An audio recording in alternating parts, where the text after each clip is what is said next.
Señoras y señores, tenemos hoy una ocasión importante, solemne. En algún punto yo digo que cada vez que pasa por esta universidad y es invitado a dar una charla, un premio Nobel de Biotecnología o unos personajes así de la ciencia, nosotros tenemos hoy el evento de una dupla creativa que tiene esa envergadura a nivel planeta y han tenido la inmensa generosidad de venir a nuestra universidad a dar una charla para el Instituto de Artes. Creo que no hace falta presentarlas.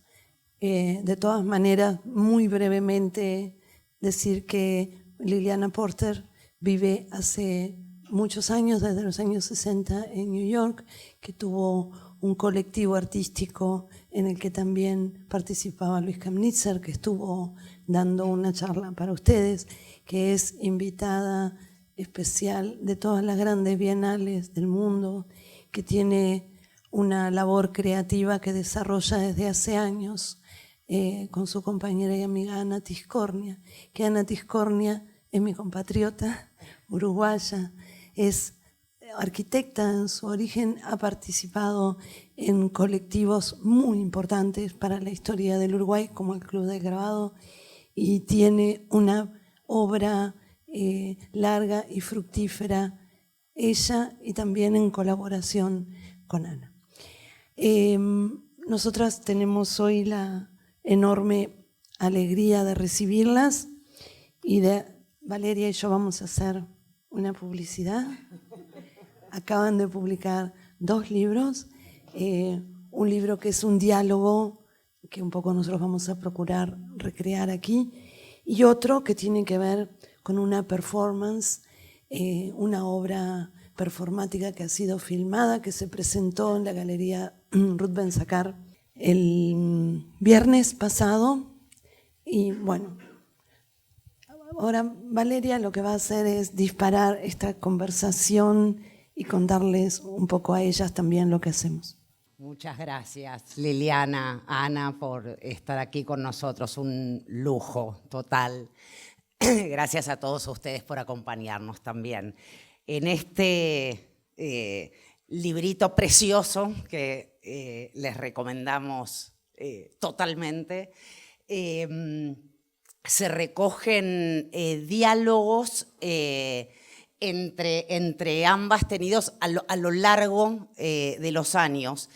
Estas conversaciones giran de alguna manera en torno de la obra de Liliana.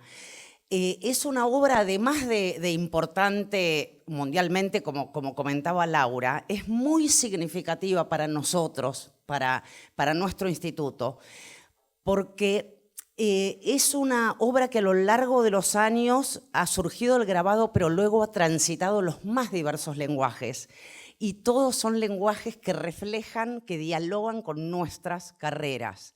La importancia de los objetos, todo un mundo de objetos que se crea allí, objetos que inventan de alguna manera sus propias escenas, la importancia de lo escénico. Luego, cómo todo esto confluye en el lenguaje del video, vinculándose también con nuestra carrera de cine documental, la importancia de la fotografía, por supuesto, y también como seguramente hoy vayamos a conversar luego de la proyección que vamos a ver, incluso también la importancia de la música en las últimas piezas en colaboración. Las artistas van a compartir con nosotros hoy una obra en particular que vamos a proyectar, y luego vamos a pedirles una conversación en torno de esa pieza, y sobre todo si nos pueden compartir, porque tenemos un público mayormente de estudiantes de arte, sobre todo cómo fue el proceso creativo, toda la trastienda de la creación de esta obra. Pero antes de comenzar la proyección, otro aspecto muy importante también es la trayectoria de estas artistas en la enseñanza universitaria, en la educación en artes. Como todos saben, temas que venimos trabajando en el CAGEL con mucho hincapié. Así que primero les queríamos pedir si pueden comentarnos brevemente sobre su experiencia en educación en artes. Buenos días. Y antes que nada, nosotros somos las que estamos agradecidas a que nos hayan invitado y a poder otra vez establecer un diálogo con estudiantes universitarios que ha ocupado muchos años de nuestra vida en Nueva York. Con respecto a eso, les quería decir algo muy cortito, que me alegra mucho que aquí, por lo que nos han informado, hay alumnos de distintas disciplinas artísticas, porque una de las cosas más importantes que nosotros hemos promovido, constatado y sido, de alguna manera, sido parte en el proceso de enseñanza en Nueva York es una transformación de un sistema más bien académico,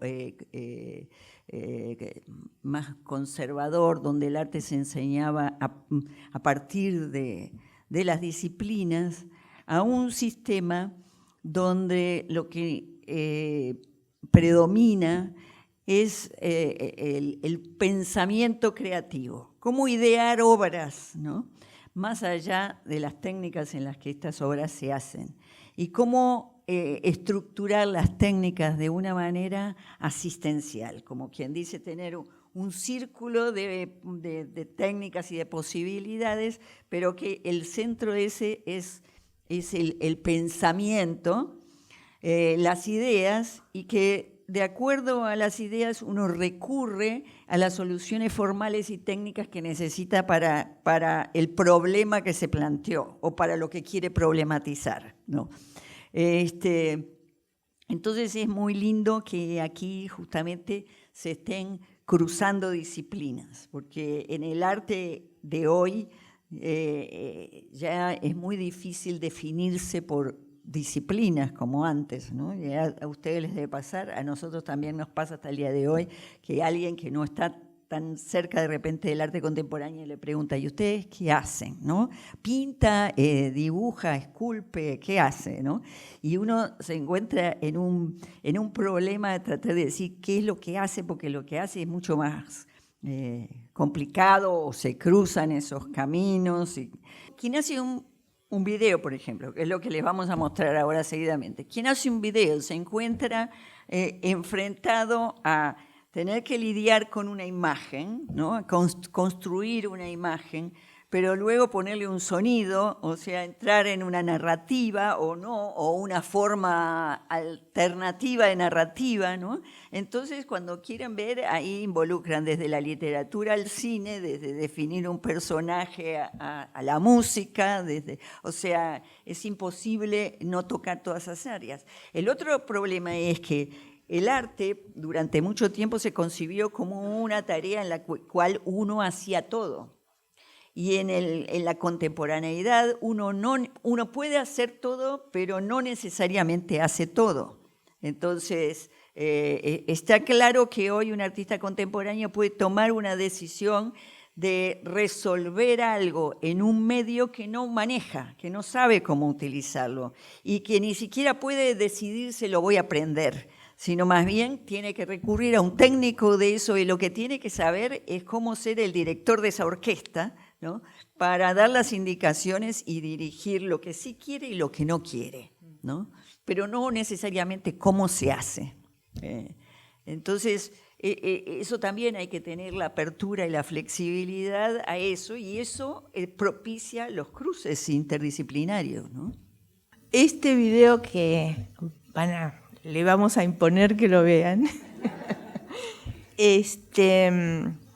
el título es Breaking News, o sea, últimas noticias, algo así. Entonces la estructura es como si fuera un diario o un noticiero que me daba la posibilidad de poner cosas muy diversas, juntar cosas dramáticas con algo divertido, lo banal, etc., que es como a mí como percibo la realidad, ¿no? Me interesan siempre unir cosas opuestas y hacerlas simultáneas, ¿no? Cosas que se supone que no pueden ser simultáneas.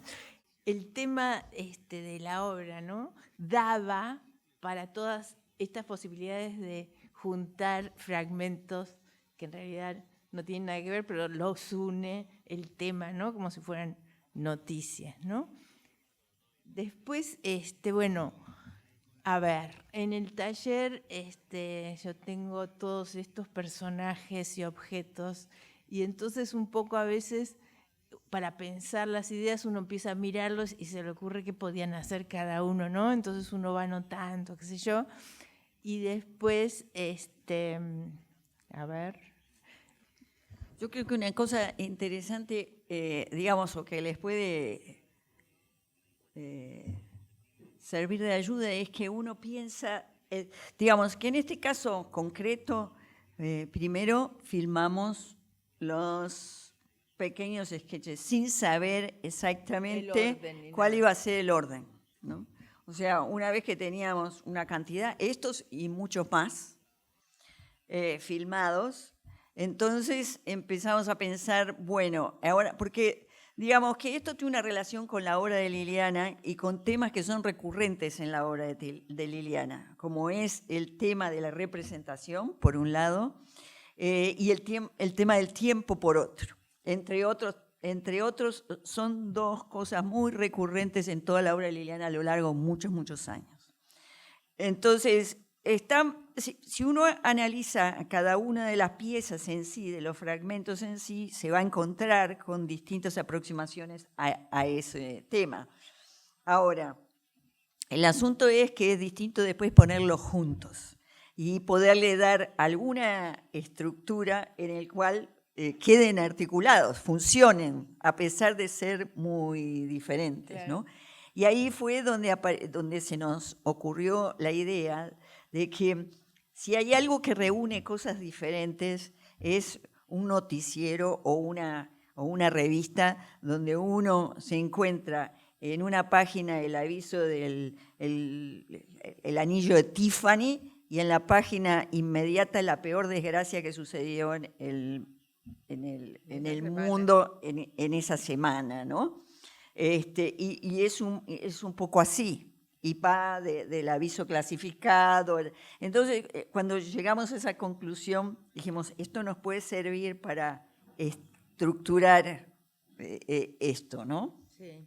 Entonces, esa estructura vino adjunta a la edición, digamos. Empezar a seleccionar qué fragmento va antes, qué fragmento va después, qué título tiene, ¿no?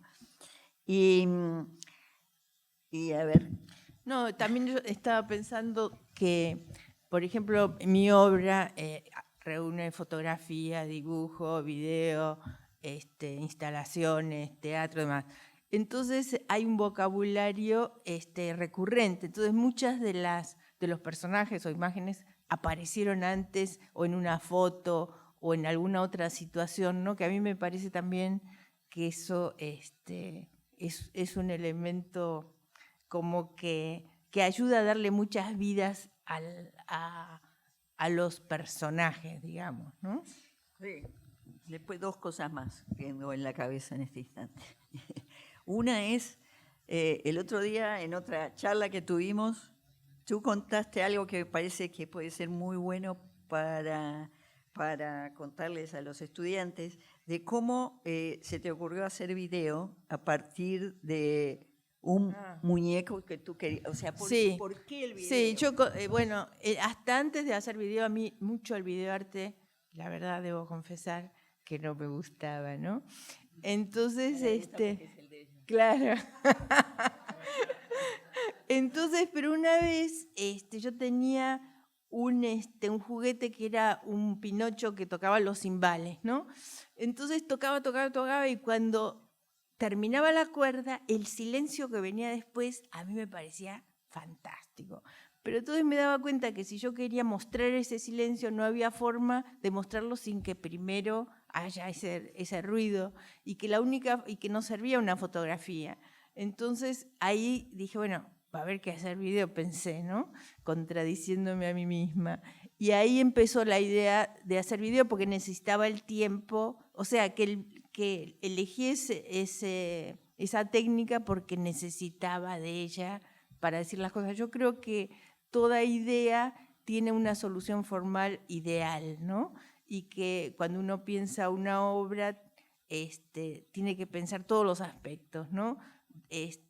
Primero cuál es la solución mejor, y después dentro de esa solución todo, o sea que todo tiene sentido, la escala, el espacio alrededor, el color, o sea, pensar, ¿se necesita color o no? O sea, cuestionar cada una de los aspectos formales para llegar en lo posible a decirlo en la forma, con los menos elementos, pero los más esenciales, ¿no?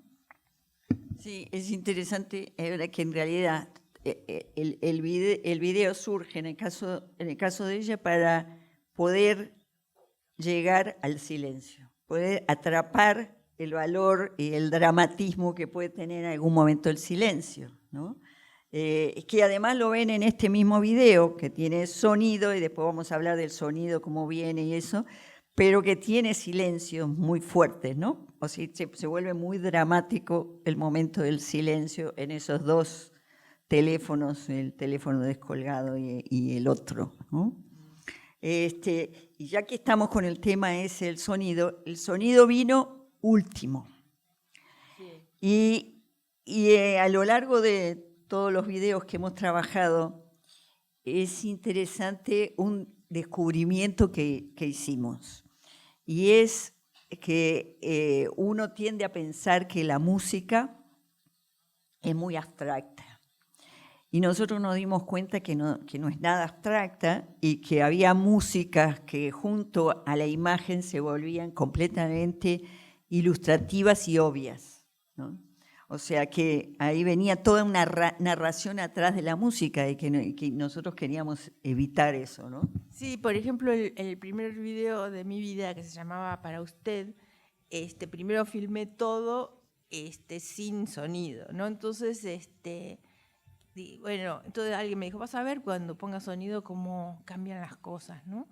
Y yo ni sabía a quién pedirle el sonido hasta que me presentaron a Silvia Meyer, que es la música con la que trabajé todo después, el teatro, todo, que es la que hizo también esto y que además tiene una voz increíble. Entonces al principio dice, mira, es genial que se lo des a ella porque si no te gusta lo que hace, no se ofende ni nada, ¿no?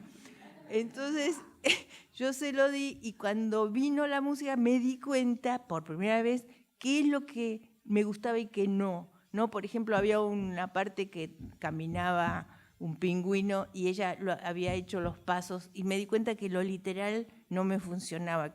Entonces ahí conversando le digo, no, me doy cuenta que lo que hay que hacer es lo opuesto a lo que estás viendo, ¿no? Y ahí empezamos a trabajar, y poco a poco, o sea, yo misma me tuve que dar cuenta para saber qué pedir y qué es lo que servía y qué es lo que no servía. Es como un poco cuando uno pinta, que de golpe uno corrige, y que es imposible verbalizar al principio por qué uno el verde le parece que tiene que ir más a la derecha. O sea, es una cosa como que un orden intuitivo, pero que es muy preciso, ¿no? Respecto de ese comienzo del proceso creativo que implica encontrar, ¿no? Que esto el otro día hablaban, la búsqueda y el encuentro de los personajes, la búsqueda y el encuentro, que es algo más que encontrar un personaje, ¿no? Este elenco como que se fue formando solo, ¿no? Por ejemplo, cuando yo voy así a los mercados de pulgas o donde sea, es como que está, o sea, es obvio que es ese y no es otro, ¿no? Y bueno, tengo un montón de personajes que algunos todavía no hicieron nada, están esperando, ¿no? Hay unas cosas interesantes con respecto a eso del encuentro. Un descubrimiento que, digamos, que después de los videos vinieron las obras de teatro. Y en las obras de teatro se trataba de usar gente, actores, ¿no? Y en el proceso ese, Liliana me comentaba un día de una cosa, de un descubrimiento interesante, y era que los objetos, cuando nosotros vamos a los mercados de pulga y qué sé yo, y están ahí de repente, me dicen, mirá este o mirá aquel, ya está hecho, ya tiene toda una carga, ¿no? Ya es quien es y ya está representando algo.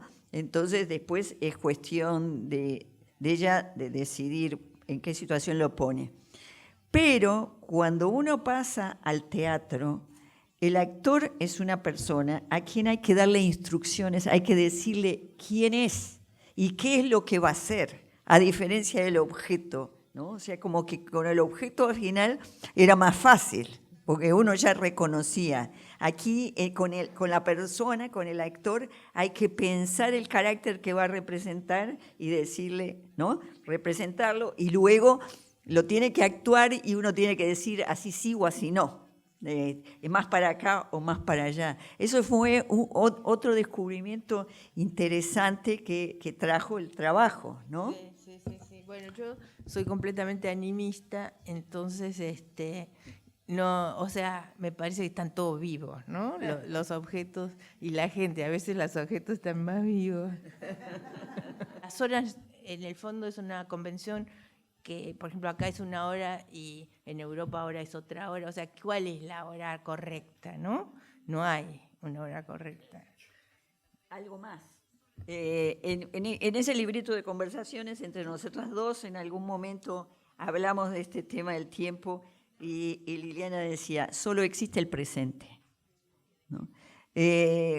Como que el presente pasa inmediatamente a ser algo que pasó, que no se sabe dónde está, el futuro tampoco, entonces solo existe el presente, ¿no? Entonces, y lo demás es representación. Y lo demás es representación, entonces un poco por ahí puede... Sí, porque es muy raro, ¿no? Que uno cree que la representación es como un subproducto, ¿no? También piensa que el tiempo transcurre de una manera lineal, y esto justamente no solo por el relojito que no transcurre, sino además si piensan las imágenes esas en las que están todos los diversos héroes juntos, ¿no? Al mismo tiempo están juntos, pero son de tiempos completamente diferentes, hay mucha distancia entre uno y otro, ¿no? Porque en realidad en nuestra memoria no están en orden, sino que están todos juntos, ¿no? Y eso es un tema impresionante, me parece a mí, cómo el tiempo cambia, es mucho más complejo, más redondo, más simultáneo, inmediatamente después que sucede, ¿no? Sí, sin contar que también lo que existió en la realidad y lo que existió en la fantasía o en la ficción también se juntan. Entonces, para Liliana, Mickey Mouse y San Martín están en el mismo tiempo y se parecen. Entonces, pueden dialogar. Claro. En general, los objetos son de un determinado tiempo también, son como todos del pasado. ¿Cuál es el criterio de selección que ustedes tienen? Porque es muy marcado un cierto grado de anacronismo, ¿no? Es verdad. Eso habría que preguntárselo a Freud. No, pero también se te puede preguntar a vos. Bueno. Yo creo, o sea, porque como me lo preguntaron varias veces, tuve que pensar por qué. Creo que, por ejemplo, yo no usaría una Barbie porque nunca jugué con una Barbie, ¿no?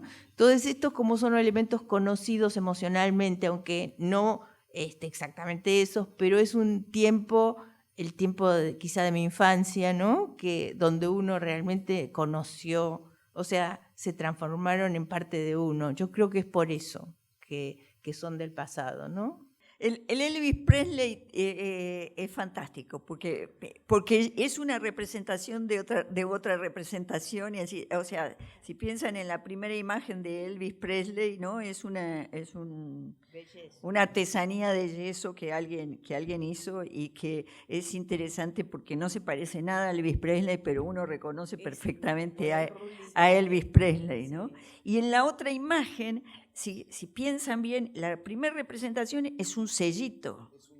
Y el sellito impreso en una manopla. ¿Qué tiene que ver uno con el otro? Elvis Presley, con el sellito y con la manopla. Entonces, son distintas capas de representación a través de eso. Y ahí hay otra cosa bien interesante que tiene que ver con la música, y es porque uno trata de evitar al máximo la literalidad, porque la literalidad no ayuda nunca a nada en una obra de arte, ¿no? Porque en general, en lugar de crear un misterio y una apertura para que el espectador se meta y elabore junto con eso, la literalidad cierra el camino de lectura. El caso de Elvis Presley, vieron que lo que canta Elvis Presley, o lo que canta en realidad Silvia para la imagen de Elvis Presley, es un espiritual, ¿no? Pero a Elvis le encantaban los espirituales. O sea, era una de las músicas que a él lo inspiraban, ¿no? Y ahí Los es donde niños. ayuda un poco la investigación, ¿no? Sí. Investigar un poco ayuda a encontrar de pronto el elemento que tiene un vínculo, que no es completamente arbitrario, pero que les da un espacio creativo abierto, ¿no? Frente a eso me impresiona cómo se complementan, ¿no? El equipo de trabajo. Que la música haya encontrado realmente, que no cante Presley, me parece. Sí, claro. Eso convive con tu idea general, ¿no? Sí, porque no tendría nada que ver con mi obra hacer animación, ¿no? O sea, la animación es más bien la que hace el que mira con la cosa. Es como cuando uno es chico que se imagina que la muñeca se porta mal o lo que sea, no hace nada la muñeca, ¿no? Sí, claro, es disociar para pensar. Claro. Disociar para pensar. Sí, otra cosa con respecto a la animación es que aquí, si hay un objeto que se mueve, es porque claramente una mano lo está moviendo o tiene cuerda. Porque tiene cuerda y se mueve por sí mismo, pero si no, el objeto está estático, ¿no? Perdón, no, solo recordar una idea que está desde un texto muy temprano tuyo, el 69, cuando decís fingir que soy yo, y que me parece que sintetiza como cantidades de cuestiones, digamos, y además recurrencias en tu obra, ¿no? Esta idea de superponer realidad a lo que está pasando, esta acción, digamos, tu intervención que reformula todo, ¿no? Pero el fingir que soy yo creo que es como muy persistente, ¿no? Yo quería preguntar cómo este objeto o cómo crea un personaje a partir de este objeto, o directamente ya es un personaje. Sí, si los elijo es porque ya de entrada están diciendo algo que me interesa, ¿no? O sea que el objeto en realidad es el que me inspira a hacer la situación, ¿no? No es que pienso la situación y lo busco después.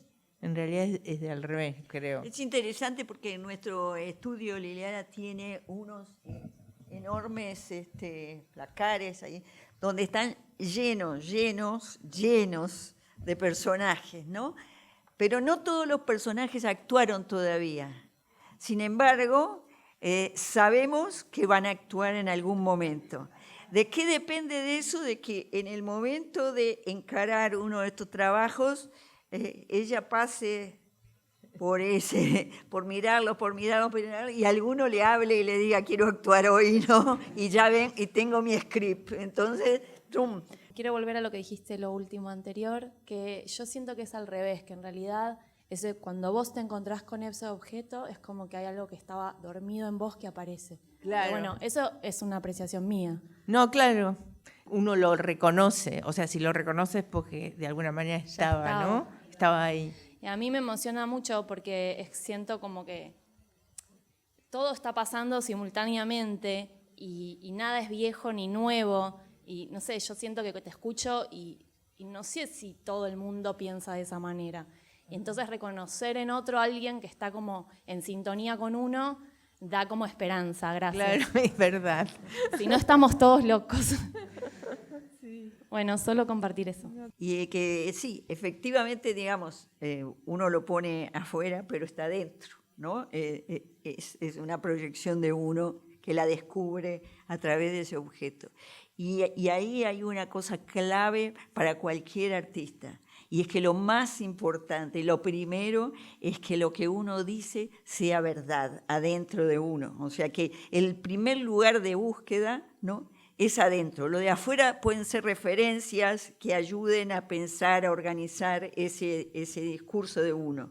Pero el primer lugar está adentro, ¿no? Y eso hay que tenerlo muy claro, porque es como poder descubrir qué es lo que uno siente y quiere decir y demás, es más de la mitad del camino, ¿verdad? Claro, porque al principio, me acuerdo cuando, ahora ya no doy clases, pero cuando daba clases, que el primer problema que tenía el estudiante es ¿qué hago? ¿Cómo sé lo que hago? O sea, ¿cómo empiezo a hacer una obra que se parezca a mí, ¿no? A ellos mismos.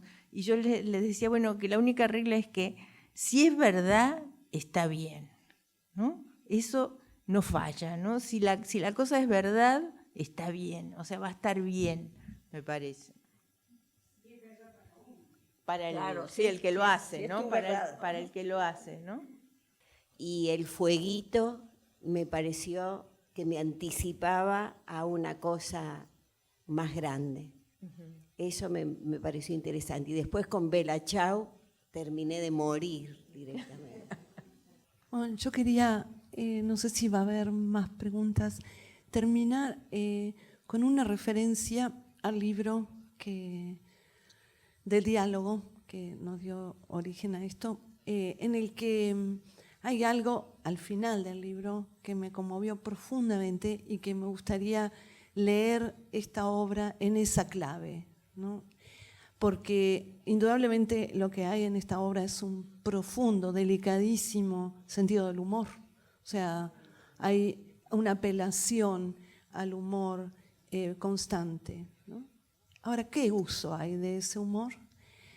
Y ellas dicen, es un humor para cambiar el mundo. A mí me encanta esa idea. Mirar adentro, porque cada uno de nosotros tiene el deseo de hacer algo bueno, de cambiar el mundo en algún sentido. Hay una colección en esa memorabilia de deseos de cambiar el mundo que son tomados de un modo humorístico, ¿no? Desde el Che a Mao, Elvis Presley, todos, hasta Mickey. Pero la conclusión me pareció todavía más bella, que dicen, bueno, no podemos cambiar el mundo, sabemos que no, pero por suerte existe el arte y nosotros podemos seguir ensayando. Y esto me parece que me encantaría que terminaran con una pequeña reflexión sobre eso. Yo creo que básicamente yo soy optimista, ¿no? O prefiero ser optimista. Y entonces sí, o sea, me doy cuenta de que si uno quiere ser pesimista, todas las filosofías son un error, todos los sismos artísticos fueron un error. O sea, nunca llegamos a la clave, ¿no? Pero me parece que justamente esa falta de encontrar la palabra precisa es el motor que hace que sigamos haciendo arte, que sigamos escribiendo, que sigamos pensando, y que yo lo que sí siento es que como que esa respuesta o esa verdad existe. Y aunque todavía no la sepamos leer, el hecho de sentir que existe me alcanza para estar más tranquila, ¿no? Para aceptar, digamos, los errores, ¿no?